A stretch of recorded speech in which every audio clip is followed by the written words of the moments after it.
At ito Jeff, 90 days before election, may nagbago na nga ba sa pulso ng mga kapatid natin?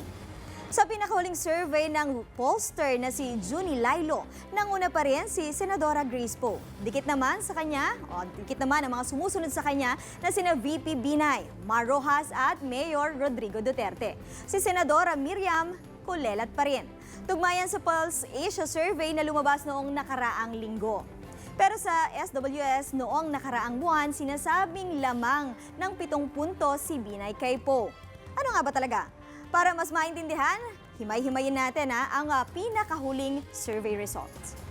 Ayon sa Lailo survey, 13 puntos lamang ang lamang ni Poe kina Binay at Duterte. Pero sa Metro Manila lang yan ha.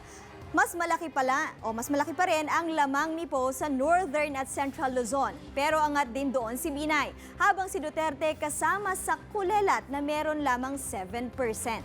Mas mataas ang puntos ng lahat ng mga kandidato sa Southern Luzon maliban kina Binay at Santiago.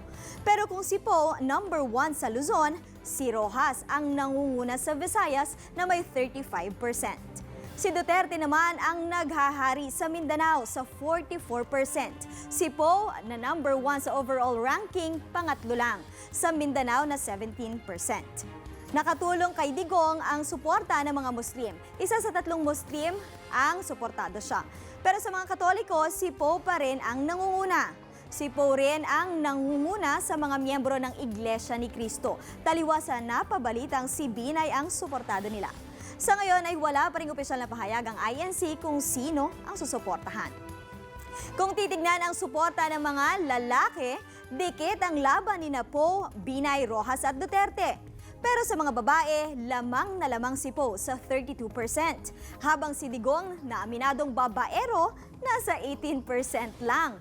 Sa mga class A, B at C, ito yung mayayaman at middle class lamang si Poe, pero humahabol si Digong.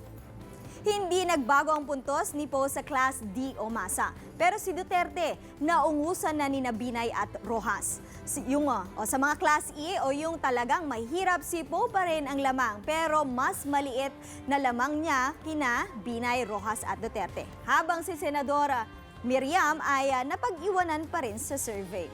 Be sure to come back. Use 5 everywhere. Copyright 2016.